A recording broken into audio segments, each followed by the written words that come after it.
Padre, Hijo y Espíritu Santo. ¿Son tres, dos o uno? ¿Es el Hijo menor que el Padre? Sin duda alguna, la comprensión de la divinidad, de acuerdo a la Biblia, es fundamental para tener una relación de amor y de poder con Dios. Es imposible tener una verdadera comunión con Dios si no entendemos por fe la revelación de lo que la Biblia revela acerca de la naturaleza divina. Lo primero que debo dejar en claro es que, en contra de lo que lamentablemente muchos creen, la Biblia no habla de dos dioses distintos, a saber, uno en el Antiguo Testamento y otro en el Nuevo Testamento. Esto es falso completamente. La Biblia revela a un solo Dios de principio a fin, desde el libro de Génesis hasta Apocalipsis. Sin embargo, no me enfocaré en este punto, pues la aparente contradicción que hay entre el Dios del Antiguo y del Nuevo Testamento se desvanece en el momento en que conocemos el misterio del Padre, del Hijo y del Espíritu Santo. El problema parece surgir cuando llegamos al Nuevo Testamento. En él leemos que Dios es Padre, Hijo y Espíritu Santo. Ciertamente algo muy extraño y escandaloso, no solo para la mentalidad judía, la que es monoteísta recalcitrante, sino en realidad para todo tipo de pensamiento. ¿Qué significa esto de Padre, Hijo y Espíritu Santo? Millones de personas le llaman a esto la Trinidad Divina, el Dios Trino o Triuno. La explicación teológica, básicamente hablando, dice que se trata de un Dios compuesto por tres personas. En esta concepción paupérrima y errónea de Dios se encuentran engañadas y atrapadas millones de personas, desde luego principalmente cristianos. Ciertamente los judíos no tienen este problema, aunque tienen otro no menor, que es el desconocimiento de Yeshua como el Mesías prometido por Moisés y por los profetas de Israel. Sin embargo, el propósito de este análisis es despejar todas las dudas que haya con relación a la naturaleza de Dios y probar con la ayuda del Espíritu Santo no solo que el Dios del Nuevo Testamento es exactamente el mismo que el Dios que presenta el Antiguo Testamento, sino en primer lugar demostrar que no existe tal Trinidad o compuesto de tres dioses. Otro objetivo fundamental de este estudio es mostrar la relación que existe entre el Padre y el Hijo. Es ahí donde hay una tremenda confusión. En efecto, explicar la relación que hay entre el Padre y el Espíritu Santo, el Ruach HaKadosh, no resulta difícil. No sucede lo mismo en el caso de la relación que hay entre el Padre y el Hijo. El problema en este punto es entender quién es el Padre y quién es el Hijo. Por eso nos preguntamos, ¿el Padre y el Hijo son dos seres distintos? ¿Son dos dioses? ¿Es mayor uno que el otro? ¿Es el Hijo menor que el Padre? Hay muchas preguntas en torno a esto. El problema no lo vamos a solucionar aprendiendo a hablar el hebreo, el griego, el arameo o el latín. El misterio no lo vamos a entender leyendo la traducción y versión más correcta y confiable, entre comillas, de la Biblia. A este respecto hay que decir que la revelación de Dios, de la Biblia en sí, no depende de la confiabilidad de una versión en particular. Existen más de 70 versiones bíblicas. ¿Hay diferencias entre ellas? Claro que sí, pero no sustanciales ni estructurales. Todas ellas conservan intacto, en mayor y menor medida, el mensaje original, excepto con algunas excepciones, como la Biblia de los llamados mormones, la de los testigos de Jehová, y recientemente una traducción llamada Biblia Kadosh Mesiánica Israelita. Es menester entender que la comprensión de la palabra de Dios no depende de la Biblia que leamos o de hablar el idioma original en el que cada libro fue escrito. Todo se trata de cómo estudiamos la Biblia, de con qué actitud espiritual nos acercamos a ella. Si la estudiamos con fe incuestionable, de que lo que leemos es la palabra de Dios, si la leemos no como inspirada por seres humanos, sino por Dios directamente, si además la estudiamos como ignorantes, pero con el anhelo y la necesidad de conocerla, es decir, de conocer a Dios, el misterio de la unidad y del nombre de Dios se revela por sí mismo. En pocas palabras, la Biblia se revela en sencillez y simplicidad a aquellos y aquellas que están buscando experimentar en sus almas el amor, la paz, el perdón, la libertad, la esperanza y el poder que da Dios. Lo cierto es que cuando leemos el Nuevo Testamento, particularmente el Evangelio de Juan y las epístolas, todo parece indicar que se trata de tres personas. Pareciera que la Biblia está hablando de tres dioses o seres espirituales distintos, y además uno sometido al otro, y por lo mismo uno menor que el otro, es decir, el Hijo menor que el Padre. Ciertamente la lectura literal de la Biblia apoya esta idea. Sin embargo, las cosas no son tan elementales, y no se puede entender la revelación si nos creemos sabios y entendidos. Pues es un hecho consabido que el reino de los cielos, la revelación de Dios, es para los niños, es decir, para los ignorantes, y no para aquellos y aquellas que creen ser inteligentes, sabios y eruditos. Lo primero será decir que la Biblia es un documento que debe de ser estudiado tanto de forma literal como de forma espiritual, aunque no de forma indiscriminada. Esto quiere decir que no es una regla general. Hay versículos bíblicos que deben de ser entendidos estrictamente de forma literal, sin contenido metafórico o simbólico alguno.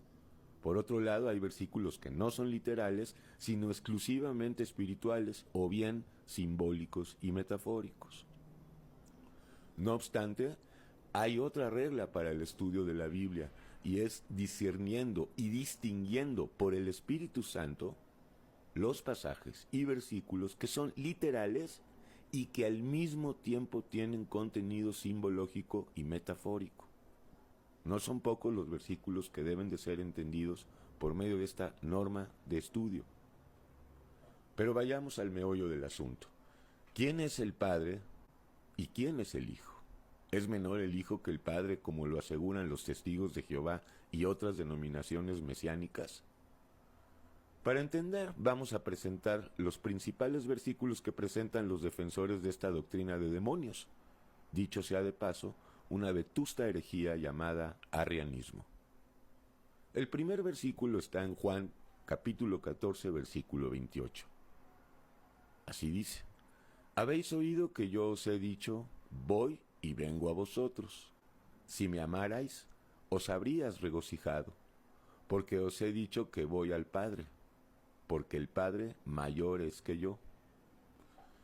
En este versículo, sin objeción alguna, Yeshua, el Hijo, dice que el Padre es mayor que Él. Ahora bien, la lectura exclusivamente literal de estas palabras constituye no solo una descontextualización imperdonable, sino además una tergiversación de la palabra. En este mismo Evangelio de Juan encontramos afirmaciones que declaran contundentemente la igualdad y unidad perfecta entre el Padre y el Hijo. Por ejemplo, en Juan 3:13, nadie subió al cielo, sino el que descendió del cielo, el Hijo del Hombre que está en el cielo. En este poderoso versículo el Hijo revela no solo su divinidad y su omnipresencia, sino la igualdad y unidad entre Él y el Padre, que está en los cielos. Escuchemos la sublime y sucinta revelación en Juan 10:30. Yo y el Padre uno somos. Si a esto le añadimos el primer versículo del Evangelio de Juan, el supuesto de que el Hijo es menor que el Padre se desvanece por sí mismo. Escuchemos. En el principio era el Verbo, y el Verbo era con Dios, y el Verbo era Dios. Finalmente veamos lo que dice en el mismo capítulo 14 de Juan, antes de las palabras, el Padre es mayor que el Hijo. Escuchemos. Felipe le dijo, Señor, muéstranos al Padre y nos basta. Jesús le dijo, ¿tanto tiempo hace que estoy con vosotros y no me has conocido, Felipe? El que me ha visto a mí, ha visto al Padre. ¿Cómo pues dices tú, muéstranos al Padre? ¿No crees que yo soy en el Padre y el Padre en mí? Las palabras que yo os hablo, no las hablo por mi propia cuenta, sino que el Padre que mora en mí, Él hace las obras. En realidad hay infinidad de pasajes en el Viejo y en el Nuevo Testamento que revelan la perfecta unidad e igualdad en divinidad, en naturaleza y en sustancia entre el Padre y el Hijo. Primera de Timoteo 3:16 es contundente. Indiscutiblemente grande es el misterio de la piedad. Dios fue manifestado en carne. Se trata de un misterio que se revela a las almas que están arrepentidas o que quieren llegar a estarlo. A pesar de todo lo dicho y en aras de ser imparciales, seguimos preguntándonos por qué el Mesías dijo en Juan 14:28 que el Hijo es menor que el Padre. La respuesta tiene al menos dos sentidos o aristas. La primera es esta.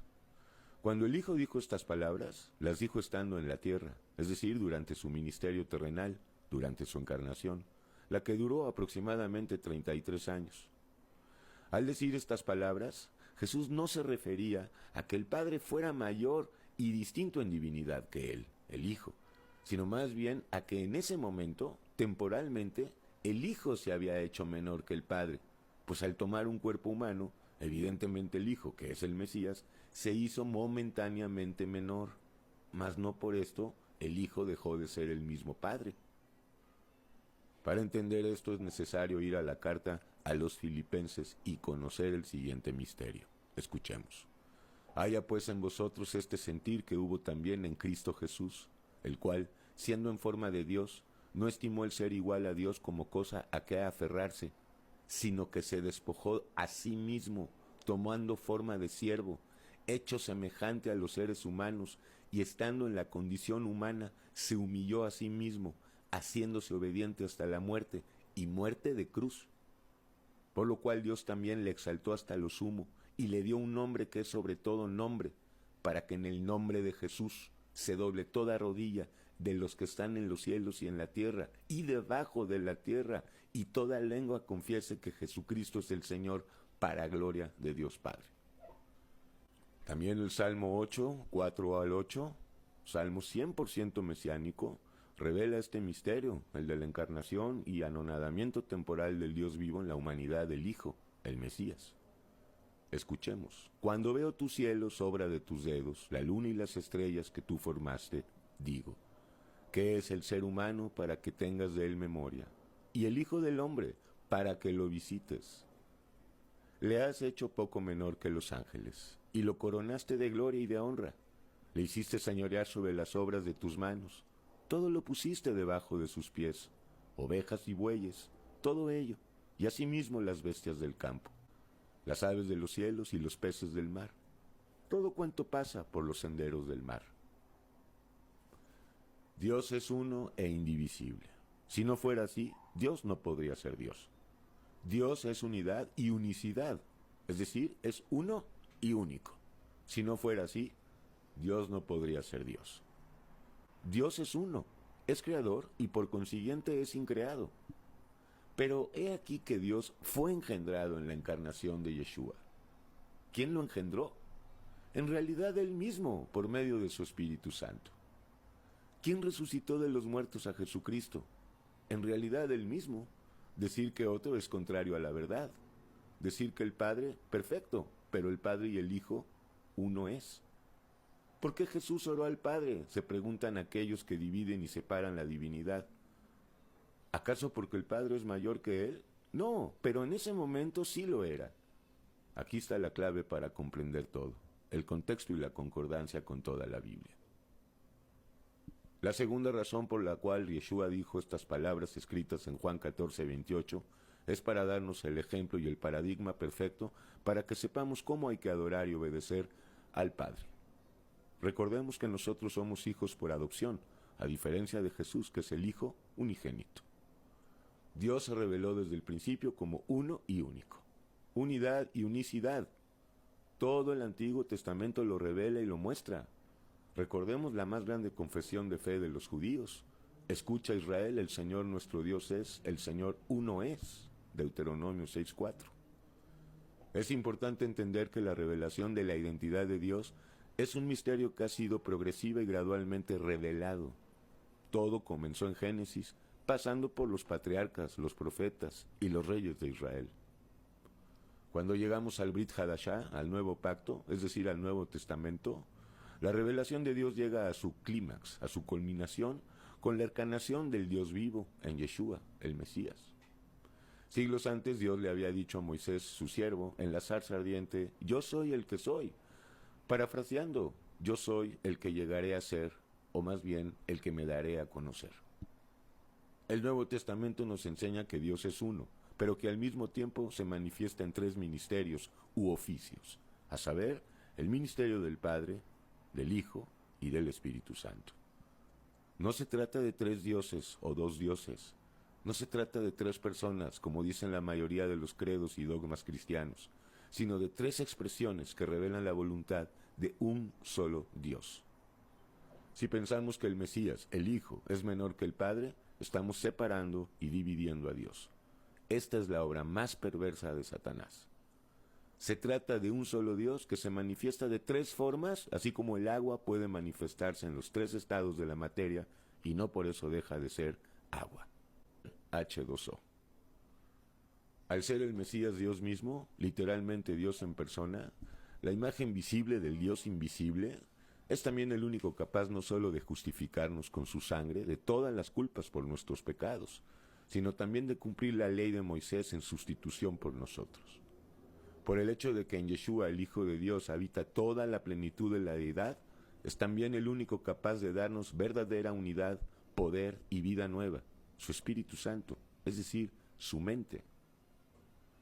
Otro argumento que suelen presentar aquellos y aquellas que lamentablemente creen que el Hijo es menor que el Padre es el hecho de que en la Biblia está escrito en varias ocasiones que el Hijo está sentado a la diestra del Padre. Pero analicemos estas palabras, la diestra del Padre.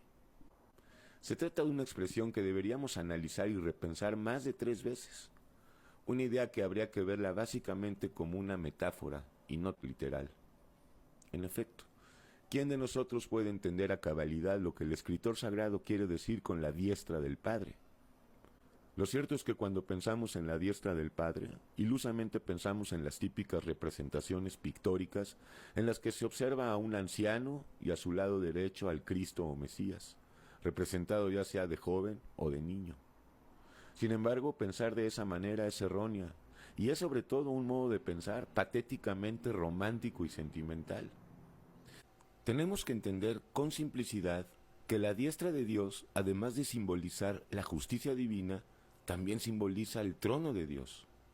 En otras palabras, en la diestra están el Padre, y el Hijo, y el Espíritu Santo, el cual es una sola persona, un solo Dios.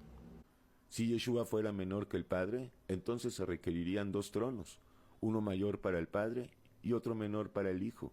Sin embargo, la Biblia solo habla de un trono para un solo Dios. El tema que estamos tratando corresponde en teología a cristología. Lo cierto es que existen millones de libros, tratados y ensayos de todo cuño que hablan acerca de la naturaleza humana y divina del Mesías. Es por esta razón que lo que menos deseo es abordar este tema de una forma teológica y filosófica, es decir, compleja y rebuscada. La intención es mostrar de forma sencilla y sobre todo con bases escriturales la realidad de las cosas. Podría citar muchos más versículos que sustentan la unidad divina y la imposibilidad de dividirlos y separarlos. Esto está más que documentado en la Biblia de 3 formas básicamente, a saber, en tipo, en símbolo y en profecía. Conclusión. A pesar de que la lectura literal del Nuevo Testamento parece presentar a 3 personas en la divinidad y a una menor que otra, esto es falso. La revelación del Espíritu Santo nos enseña que Dios es uno. Punto. Queda una pregunta por hacernos. ¿Acaso sería lógico y coherente que habiéndose revelado Dios desde Génesis hasta el último profeta de Israel, Malaquías, como uno y único, se revelara en el Nuevo Testamento como un ente compuesto de 3 personas? Respuesta, no. Por eso concluimos este breve y sencillo análisis con estas palabras. Desde el principio de su rebelión, Satanás no solo ha deseado usurpar el trono que solo a Dios le corresponde, también se ha encargado de mantener a los seres humanos ignorantes del verdadero Dios, del Dios vivo y de la sencillez de la salvación. Para esto ha utilizado millones de doctrinas de todo tipo, religiosas, filosóficas, psicoanalíticas, etcétera, etcétera. Todo con la intención de mantenernos bajo su dominio y potestad. Si quieres salir del verdadero Egipto, de la verdadera esclavitud, que es el pecado, si quieres salir de la tiranía del verdadero faraón, que es Satanás, ve con Yeshua. Él es el camino al Padre y Él es el Padre. ¿Cuál es la relación entre Dios y el Mesías? Ahora ya lo sabes. Dios es el Mesías. ¿Es el Padre mayor que el Hijo? Ahora ya lo sabes. Dios es uno. Escucha con fe las siguientes palabras. Porque un niño nos es nacido, hijo nos es dado, y el principado sobre su hombro, y se llamará su nombre admirable, consejero, Dios fuerte, Padre eterno, príncipe de paz. Lo dilatado de su imperio y la paz no tendrán límite sobre el trono de David y sobre su reino, disponiéndolo y confirmándolo en juicio y en justicia, desde ahora y para siempre. El celo del Señor hará esto. Isaías 9, 6, 7. Miraba yo en la visión de la noche, y he aquí que con las nubes del cielo venía uno como un hijo de hombre, que vino hasta el anciano de días, y le hicieron acercarse delante de él. Y le fue dado dominio, gloria y reino, para que todos los pueblos, naciones y lenguas le sirvieran. Su dominio es dominio eterno, que nunca pasará, y su reino uno que no será destruido. Daniel 7, 13, 14. Pero tú, Belén Efratá, pequeña para estar entre las familias de Judá, de ti me saldrá el que será Señor en Israel, y sus salidas son desde el principio, desde los días de la eternidad. Miqueas 5:2. Él es la imagen del Dios invisible, el primogénito de toda creación. Porque en él fueron creadas todas las cosas, las que hay en los cielos y las que hay en la tierra, visibles e invisibles, sean tronos, sean dominios, sean principados, sean potestades. Todo fue creado por medio de él y para él. Y él es antes de todas las cosas, y todas las cosas en él subsisten. Colosenses 1, 15 al 17. En el principio era el Verbo, y el Verbo era con Dios, y el Verbo era Dios. Este era en el principio con Dios. Todas las cosas por él fueron hechas, y sin él nada de lo que ha sido hecho fue hecho. Juan 1, 1 al 3. El que tenga oídos, la que tenga oídos, que oiga.